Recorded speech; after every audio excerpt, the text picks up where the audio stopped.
Halo Lur, balik lagi nih sama Kang Ari. Oke, kali ini Kang Ari akan merekomendasikan 5 film Korea terbaik sepanjang masa versi Kang Ari.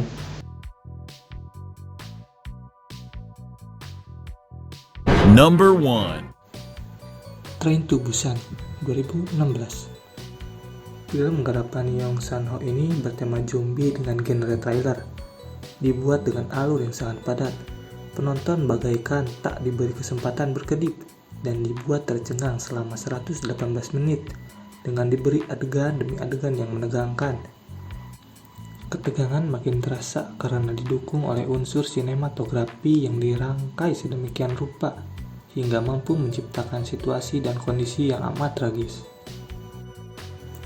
Selain rasa tegang, sang penulis naskah Park Jo-suk dan Yong San-ho rupanya juga sukses membuat unsur cerita yang begitu melankolis menjelang akhir cerita. Sisi melankolis itu mampu menyentuh hati, sehingga bukan tak mungkin membuat penonton bercucuran air mata.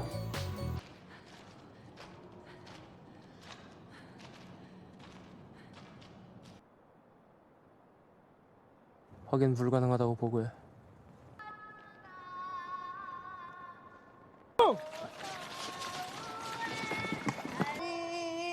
만날 때까지. Number 2. Miracle in Cell nomor 7. Lee Yong-go adalah seorang laki-laki berusia 40 tahunan yang mengalami cacat mental karena kecerdasannya yang sangat rendah. Walaupun begitu, Lee Yong-go mempunyai anak perempuan berusia 6 tahun yang cantik dan cerdas bernama Ye-sung. Lee Yong-go yang bekerja sebagai tukang parkir ini sangat sayang kepada anaknya satu-satunya ini. Suatu ketika terjadi peristiwa tragis yang membuat Lee Yong-go dipenjara. Peristiwa tragis itu diawali ketika Ye-sung sangat tertarik dengan tas kuning bergambar Sailor Moon di sebuah toko. Karena belum gajian, Lee Yong-go dan Ye-sung hanya bisa melihat tas itu dari balik kaca. Lee Yong-go berjanji akan membelikan tas itu setelah gajian nanti. Tapi betapa kecewanya sang ayah dan anaknya karena tas Sailor Moon itu dibeli seorang anak perempuan bersama orang tuanya. Karena sangat sayang kepada anaknya, sang ayah nekat masuk ke dalam toko dan meminta agar tas Sailor Moon itu tidak dibeli. Tapi malang sekali, ayah dari anak pembeli tas itu adalah seorang komisaris jenderal kepolisian yang sombong dan langsung memukul Lee Yong-go. Walaupun Lee Yong-go dan Ye-sung gagal mendapatkan tas Sailor Moon itu, tetapi Lee Yong-go sebagai ayah tetap berjanji akan membelikan tas Sailor Moon setelah gajian nanti. Untuk lebih lanjutnya, lebih baik kalian nonton langsung aja ya guys. Number 3. Ode to My Father. Film Ode to My Father merupakan sebuah film yang disutradarai oleh Yoon Jae-kyun. Film ini diperankan diantaranya oleh Hwang Jung-min, Kim Yoon-jin, Oh Dal-soo, dan Jung Ji-young.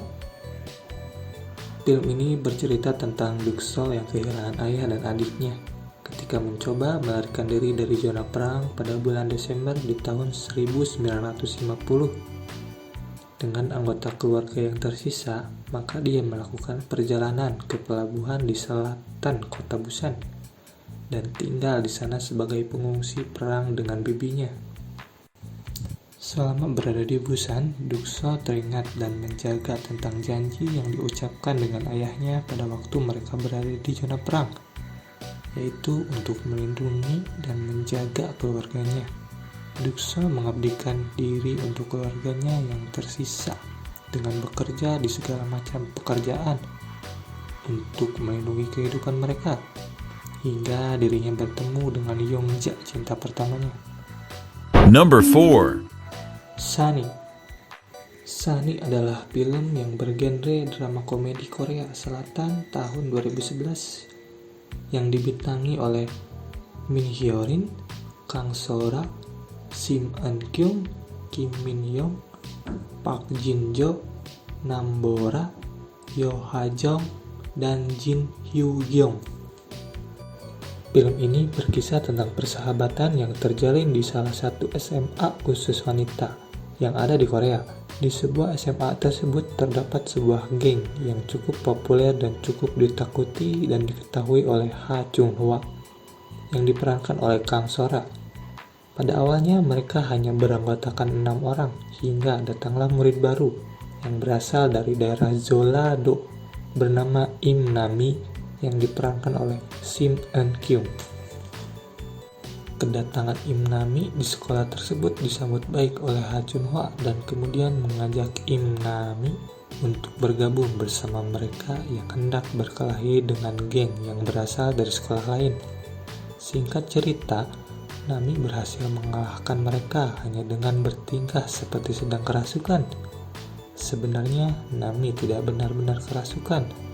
Ia hanya merasa lapar dan alhasil Nami resmi direkrut menjadi anggota baru mereka. Di antara mereka ada satu yang paling cantik dan menjadi idola di hampir semua sekolah, dan dia adalah Suji yang diperankan oleh Min Hyo-rin. Suji adalah sosok gadis pendiam dan terkesan cuek, namun Suji bukanlah gadis biasa. Ia termasuk murid yang ditakuti di sekolah tersebut. Number 5. Extreme Job. Extreme Job sejatinya hanya menawarkan kisah film aksi yang berbalut dengan komedi. Dari tingkah laku kelima bintang utamanya dalam mengejar gembong narkoba. Namun, perjalanan mereka menjadi amat kocak kala menemukan bakat lainnya menjalankan bisnis warung ayam. Kisah kebodohan para polisi dalam Extreme Job mungkin terkesan norak dan receh sebelum melihatnya. Namun, tanpa diduga, film ini mampu menawarkan hiburan yang bisa membuat saya terbahak-bahak. Efek samping dari film ini memang tidak se-ekstrim sampai membuat menangis atau sakit perut karena tertawa. Tapi setidaknya pengalaman tertawa yang dialami menjadi alasan rasional mengapa penjualan tiket film ini meroket dan bertahan di puncak box office Korea Selatan. Film ini telah menjual lebih dari 14,9 juta tiket dan menjadi film nomor 2 terlaris dalam sejarah perfilman Korea. 君の虜になってしまえばきっと